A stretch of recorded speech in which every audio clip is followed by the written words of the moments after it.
Halo, selamat pagi teman-teman. Apa kabar? Jadi kali ini banyak yang nanya tentang tips promil ya. Kali ini saya akan menjelaskan dari sudut pandang saya ya mengenai tips promil ini. Yang nanya pun dengan latar belakang yang cukup berbeda-beda ya. Ada banyak, mulai dari yang baru nikah beberapa bulan, ada yang bahkan sudah beberapa tahun ya, belum dapat penantian sekian tahun, dok saya belum bisa hamil begitu kan. Ataupun yang memang sebelumnya pernah hamil, tetapi setelah 5 tahun kemudian mau hamil lagi itu sulit. Jadi untuk bisa terjadi suatu kehamilan, ini kan logikanya kita hanya perlu 3. Yang paling dasar adalah sel sperma yang sehat, sel telur yang sehat, dan yang ketiga adalah saluran penghubungnya yang masih bagus. Nah, yang pertama untuk teman-teman yang baru beberapa bulan menikah, sebelum teman-teman nanya makan apa, obat apa, cara berhubungannya bagaimana, begitu ya. Ini teman-teman mesti ingat dulu angka kemungkinannya kejadian hamil. Dalam 3 bulan pertama itu 40-50% itu bisa hamil. Dalam waktu 6 bulan itu lebih tinggi ya, bisa sampai 60-an%, dan sampai 1 tahun 12 bulan ini itu bisa mencapai 90% ya. Jadi 10% yang tidak bisa hamil begitu. Jadi 90% ini cukup tinggi. Apalagi umur teman-teman itu masih 20-an ya. Kita tahu bahwa umur itu juga mempengaruhi, jadi tidak bisa dianggap sama rata antara yang umurnya 20-an sampai yang sudah 30-an lebih gitu, 35 ke atas apalagi. Tips yang pertama itu adalah tetap sabar dan berusaha. Nah, jadi dari sini hanya dengan berusaha dalam waktu 1 tahun kemungkinannya itu cukup besar ya, 80-an sampai 90-an% untuk yang teman-teman yang masih muda. Nah, lalu untuk teman-teman yang sudah setahun menikah lalu tidak bisa hamil begitu kan ya, ini pasti ada permasalahan lain selain ngomongin masalah makanannya atau senggamanya ataupun yang lain-lain begitu kan ya. Ini pasti ada masalah lain. Masalahnya ya nggak jauh-jauh, ini ya 3 itu, sperma, telur, dan salurannya bagus atau enggak ya kan. Termasuk di sini untuk teman-teman yang sebelumnya dulu pernah hamil ya kan, lalu setelah 5 tahun ternyata nggak bisa hamil, susah hamil, ataupun dulunya keguguran, sekarang mau hamil kok susah, ataupun yang haidnya nggak teratur ya. Ini tetap harus 3 yang dicek, adalah telur, sperma, dan saluran tuba bagus atau tidak, meskipun sebelumnya Anda sudah punya anak. Yang paling mudah itu ya mengecek sperma bagus atau enggak begitu kan. Kalau memang ternyata jelek ya itu dilihat lagi gaya hidupnya, merokok atau tidak, hilangkan merokok, begadang, tidak olahraga, makan makanan yang nggak bagus, nggak sehat ya kan. Ditambah lagi minumlah beberapa antioksidan ataupun vitamin-vitamin semacam zinc begitu ya, itu yang cukup bagus untuk supaya sperma kita bagus. Nah, lalu sekarang permasalahan tuba ini juga bisa jelek. Taunya bagus atau enggak itu memang dari pemeriksaan HSG untuk mengetahui paten atau tidak. Tetapi tidak hanya paten atau tidak saja, dari pemeriksaan ini kita bisa mengetahui apakah itu kan cairan yang masuk kontras itu supaya kelihatan kafumnya bagus atau enggak. Apakah nanti dilihat ada perlengketan dari dinding rahim ataupun nanti ada pembesaran dari saluran tuba. Itu kan kelihatan di situ ya kan. Nah, untuk mencegah hal-hal semacam ini tuh bagaimana? Ini biasanya karena infeksi, meskipun yang lain-lain juga karena kurat juga bisa terjadi perlengketan gitu kan ya. Tetapi kalau memang sebelum belum pernah kurat, ini biasanya mungkin karena infeksi inilah yang harus dijaga. Kalau bisa jangan terjadi dengan menjaga kebersihan ya. Begitu juga menjaga ya setialah pada satu pasangan itu. Nah, begitu juga tentang permasalahan teman-teman yang haidnya tidak teratur, masalah telurnya. Sudah sering dengar kan teman-teman kalau misalnya ke dokter ya haidnya aja nggak teratur bu, gimana bisa hamil begitu. Jadi memang untuk haid yang teratur itu biasanya terjadi ovulasi.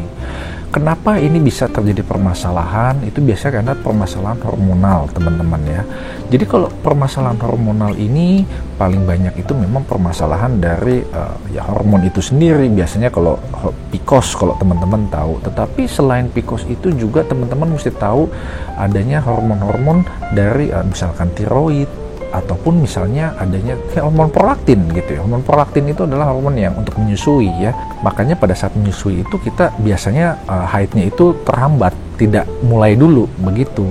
Mengenai haid yang tidak teratur ini juga biasanya berhubungan dengan metabolik juga ya. Misalkan diabetes, teman-teman. Nah, disinilah tips-tipsnya itu untuk menjaga kesehatan ini, itu makanan juga tetap harus dijaga. Gula itu juga harus dijaga. Ah, dok, gula saya bagus kok, normal. Ada yang kayak begitu kan. Tetapi pada saat dicek ternyata sudah ada resistensi insulin. Jadi tetap pola hidup ini juga harus bagus. Memang penyumbang terbanyak itu adalah karena adanya PCOS, ya kan. Inilah yang suka terjadi apabila teman-teman itu dulu misalkan haidnya itu teratur, lalu sempat punya anak setelah 5 tahun begitu, ternyata kok saya susah punya anak ya. Tetapi tidak dilihat dari sisi yang lain, semakin gemuk, ya kan, makanannya semakin tidak teratur, haidnya juga menjadi tidak teratur di sini. Lalu juga ternyata ada gula misalkan. Ini juga salah satu penyakit metabolik yang mempengaruhi juga untuk ovulasi begitu. Di sini untuk ovulasi dalam hal semacam ini tipsnya adalah menjaga berat badan yang ideal, seideal mungkin ya teman-teman. Kalau memang sudah lebih, kurangkanlah itu ya 10% saja sudah cukup. Misalkan dari 66 misalkan ya itulah 6 kilo, ya 5 kilo juga itu sudah cukup signifikan. Makanan-makanan yang sehat, ya mulai dari sayur-sayuran dan buah-buahan itu sangat bagus. Hindari makanan-makanan junk food. Nah, lalu saya ambil contoh juga untuk teman kita yang misalkan sebelumnya dulu hamil, setelah 5 tahun, ya ini ya, ada yang ternyata dicek nggak bisa hamil-hamil, oh kelihatan lah ada miom gitu. Langsung kepikiran lah tuh miom yang aneh-aneh begitu kan ya. Tetapi dokternya sebenarnya tidak memikirkan miomnya itu karena memang ukurannya tidak begitu besar gitu kan ya, apalagi di belakang. Diceklah untuk cek sperma, cek saluran tuba misalnya semacam itu. Tetapi teman-teman itu tidak melakukan. Ini suatu hal yang salah. Pertanyaan teman-teman itu hanya mengarah ke arah miom. Itu sebenarnya tidak usah terlalu dipusingkan ke sana dulu, karena 3 hal inilah yang menjadi logika untuk suatu kehamilan. Meskipun miomnya diangkat, kalau memang ternyata spermanya jelek, bagaimana bisa hamil? Logikanya kan semacam itu, teman-teman, ya kan? Itu hanya salah satu contoh ya. Pendekatan tiap orang itu beda-beda, tidak bisa disamakan. Nah, jadi untuk teman-teman, apalagi khususnya yang sudah lebih dari 1 tahun melakukan senggama atau belum hamil, tipsnya menurut saya lakukanlah pengecekan 3 hal ini: sperma, saluran tuba, dan ovulasinya. Apabila terganggu, tidak teratur, mintalah ke dokter untuk dievaluasi kembali. Begitu, karena 3 hal inilah yang sangat penting. Jangan terlalu mikir yang kemana-mana dengan latar belakang permasalahan teman-teman yang dulu saya pernah keguguran atau dulu saya pernah ada infeksi. Yang perlu kita lakukan adalah sekarang, karena percuma juga kita mikirin kita dulu infeksi tokso kalau misalnya ternyata sudah diobati dan lalu sekarang masalahnya itu adalah masalah tuba misalnya semacam itu.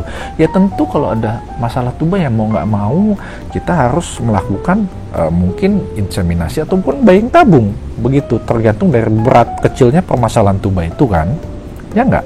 Jadi 3 hal ini sangat penting, jangan terlalu mikirin yang aneh-aneh. Begitu juga dengan teman-teman yang baru awal nikah gitu ya, tunggu saja dengan sabar. Ini secara statistik meningkat kok. Kalau dipikir disuruh bilang sabar kayaknya aneh ya. Tapi di sini ada dasarnya teman-teman. Statistik itulah dasar kita.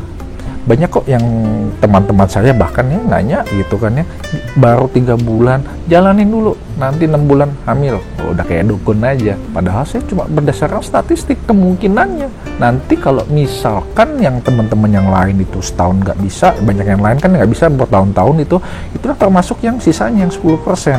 Nah, dari 10% inilah 3 hal itulah yang harus dicek.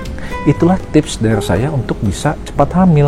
Jangan mikirnya kemana-mana dulu, makanan ini, vitamin ini, senggamanya kayak begini, kalau belum cek 3 ini. Nah, jadi semoga teman-teman di sini bisa jelas bahwa memang senggama, masa ovulasi yang bagus bisa dihitung, makanan yang sehat, vitamin-vitamin, olahraga itu bisa meningkatkan keberhasilan kehamilan, ya. Tetapi apabila sudah lebih dari 1 tahun, teman-teman sudah tahu apa yang bisa teman-teman lakukan. Nah, jadi untuk teman-teman yang sedang melakukan promil, semoga cepat berhasil. Untuk teman-teman yang sudah bertahun-tahun, nah sudah saya kasih tahu, apa yang mesti dicek. Semoga berhasil juga, semoga jelas. Akhir kata, saya Dr. Effenas, saya mengucapkan terima kasih.